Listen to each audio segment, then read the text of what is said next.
this is the last part of the fence series. So thus far you'll have seen the high capitulating, you'll have seen the mid-level conversational, and now we're looking at low.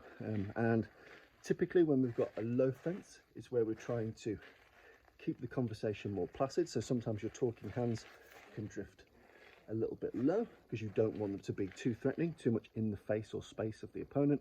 Sometimes you just caught off balance or by surprise. Sometimes you just forget to get your hands up. So there are so many variables.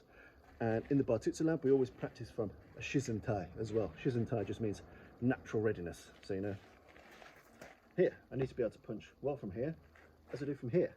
Most of my day is spent like this, not like this, and not like that. Most of my day is just like this. So that's where I need to practice a lot of my defenses and my offenses from. So in this particular one, we're assuming that our fence is low. Not to say unguarded, because I can still keep you in check here. I can still keep you vaguely in check. It's not my preferred type of fence, but it can happen and it can look more conversational, especially at range. Okay, so we're going to look at some techniques from a low fence. So primary one for me here is the chin jab. So it's using the palm of the hand to strike under the chin. Okay, typically it strikes under the chin and then you get the fingers into the eyes, a bit like the goshiken you would have seen earlier. It hits up, strike one. The second benefit is manipulating the bits of the face, and again, this is just to cause pain to move the person so you can hit them better. Don't just rely on this to stop the opponent. This is to move my head so you can hit them in the jaw, you can hit them in the throat, that kind of stuff. So from the low hand, what I tend to find is keep the elbows in, as always, bend the front knee, so sink the body weight a bit, come up and under the opponent and drive up from the floor. Okay, so I'm talking to camera. If I'm facing the opponent, my chin's down, low hands, I drop my body weight just a little bit and launch this straight up, right under the chin. You need to be closer than you think to the opponent to make this work really well. So you should be in pretty much uppercut range. Uppercut range is ideal for the chin jab. So we're here. If I can throw a decent uppercut, I can throw a decent chin jab. So we're talking, elbows in, we drive up with this. And again, put your mass into the opponent. Don't just use your hand. It's your mass, it's your entire body coming in and under and up. From here, nice and simple. And again, once you've done that, you need to be ready to fill the gap. So whether I do it with my left hand, then I need to be able to fill that gap with other strikes. So don't just rely on your first attack from the fence. Typically the first attack from the fence, if it knocks them out or if it knocks them down, well, hey, but always be ready to fill the void. From here, talking, wham, up here. That's probably a bit too far away, get a bit closer. Wham, from here, then I'll need do whatever I need to do to fill that gap and in the opponent. But the chin jab works really well from this close-up conversational fence. Straight up there, nice and simple. Okay, next one is the bolo punch or the bolo uppercut.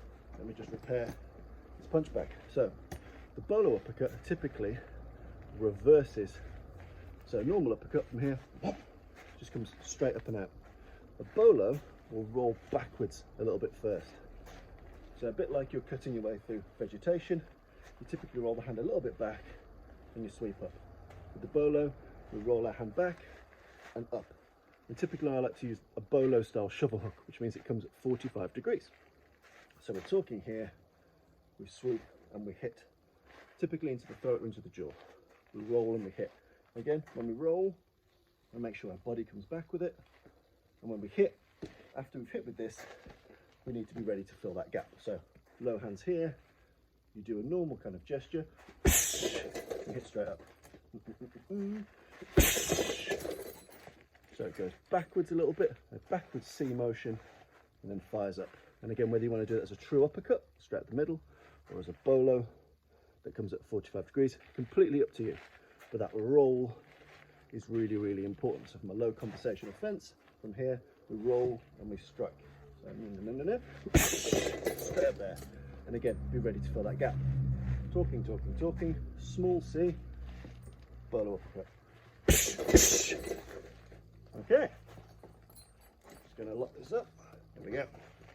Okay, next of these is the vertical elbow. So again, we're in our low position here, especially if you're a shorter guy. You've seen diagonal elbow from the capitulating guard. You've seen horizontal elbow from the conversational guard. From the low guard, we've got the vertical. And again, keep this as close to your own head as possible. Make sure you use the point, and make sure that you drive your body weight up, but also in, because often it's quite hard to clip someone under the chin with this. So if you do miss, you need to be able to apply forward pressure. So if I can't quite hit with that, I need to be able to drive my body weight and stab with this rhino horn of an elbow.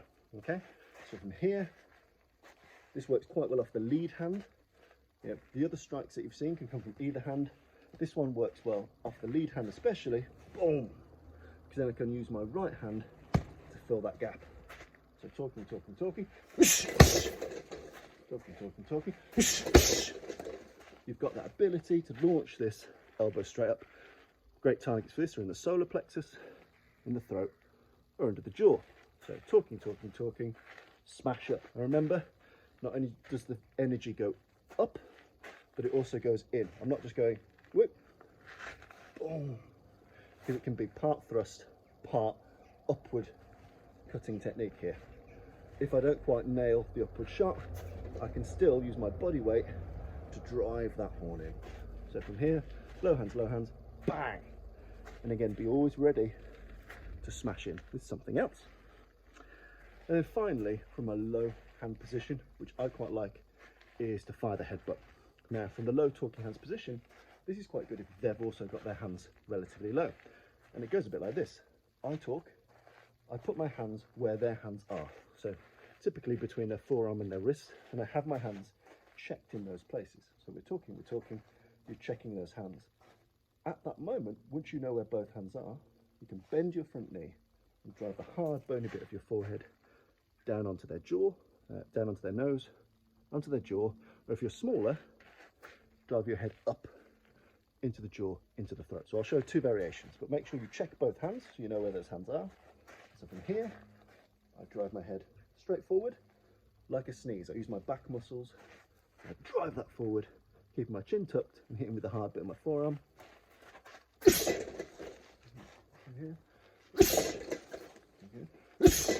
And again, be ready once you've done that to hit with something else. Be ready to fill that void. Headbutts are really, really effective, but if you hit the wrong bit of the face, you're going to need to leather them afterwards.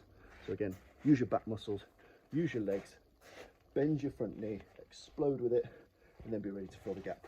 Make sure you check those hands, and then be ready. The next of those is if you're a bit smaller, burst your head up. So using again the same hard bit of your forehead, but you're bursting it up into the neck, into the jaw. From here,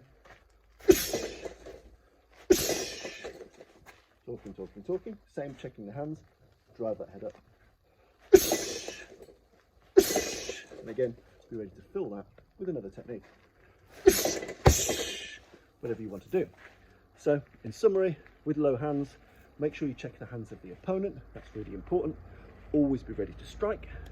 And your techniques are the chin jab, so the palm heel right under the chin, then making sure you use the fingers in the eyes.